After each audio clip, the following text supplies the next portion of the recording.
I remember that day like it was etched into my soul, every cruel word, every sneering face, every dismissive laugh. My family had gathered, as they often did, but this time the air was thick with something darker.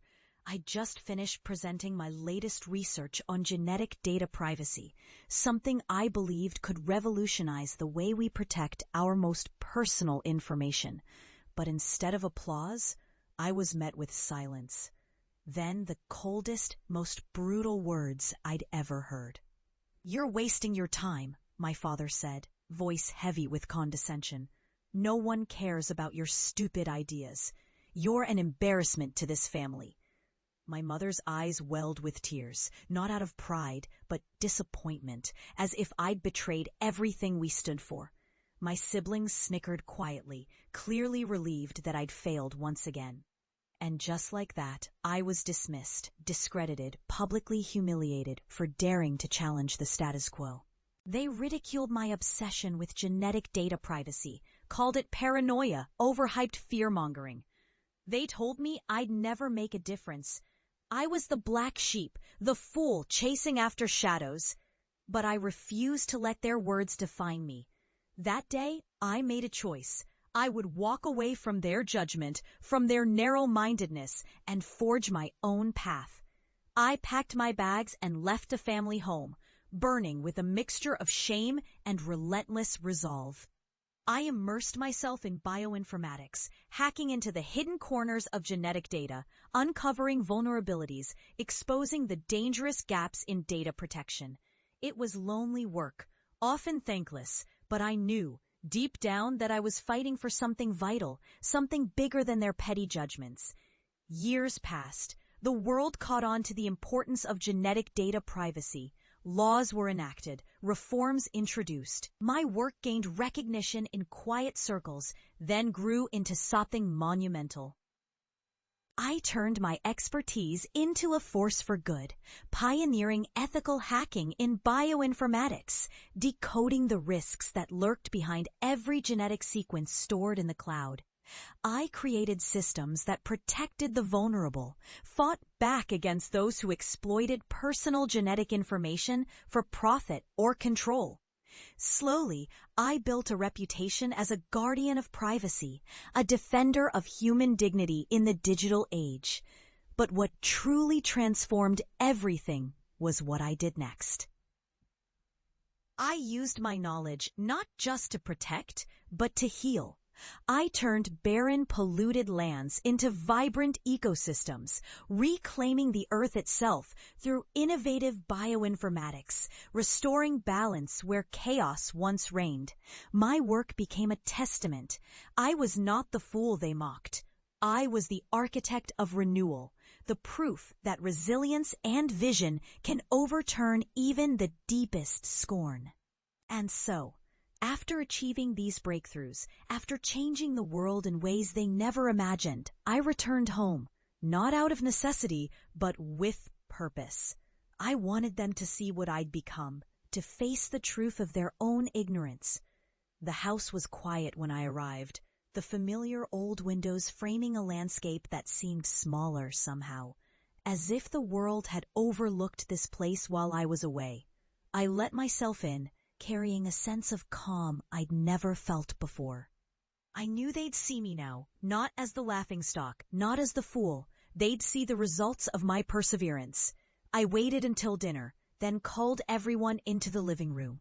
I wanted them to witness not just my success, but the life I had built from their doubt. As I stepped forward, I felt the weight of years lifting from my shoulders. I looked into their eyes, those familiar faces, now lined with confusion, curiosity, maybe even a hint of shame. "Do you remember when you told me I was wasting my time?" "That I was an embarrassment?" I asked, voice steady but filled with emotion. "Well, I've spent the years since proving you wrong. I turned your laughter into silence, your doubts into my foundation. I took what you ridiculed, the dream that seemed so foolish, and I built something real.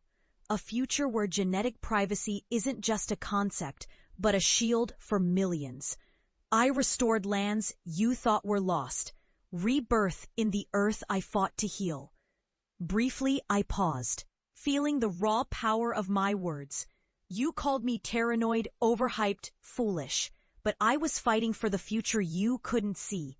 A future where technology serves humanity, not destroys it. And I succeeded, not just in my work, but in proving that resilience, perseverance, and conviction can turn even the harshest rejection into undeniable victory. Their faces were silent, caught somewhere between shame and awe. My father looked away, face flushed, while my mother's eyes shimmered with unspoken regret. My siblings shifted uncomfortably, perhaps realizing how badly they'd underestimated me, how little they truly understood. And then in that moment, I saw it, the truth of what I'd become, the culmination of years of doubt, rejection, and relentless pursuit.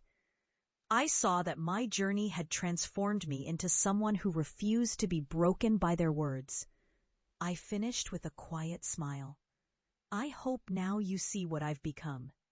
Not the fool you mocked, but someone who dared to chase a dream, who fought to protect others' rights, and who turned the impossible into reality. Silence stretched, thick and heavy. Then gradually a small smile appeared on my father's face. My mother reached out, grasping my hand tightly. My siblings nodded, perhaps more out of respect than acknowledgement. That night, I slept with a sense of peace I'd never known before. Because I realized something profound. Their judgment, their cruelty, was just a reflection of their own fears, fears they projected onto me. But I had chosen a different path. I had transformed their doubt into my strength, and I understood finally that the greatest victory isn't just achieving success, it's proving them wrong after they doubted you. It's reclaiming your worth from the ashes of their contempt and building a future that shines brighter than their small-minded mockery. Today, I stand here, not as the former fool they laughed at, but as a testament that perseverance, integrity, and unwavering belief in one's purpose can turn even the harshest rejection into a legacy of triumph.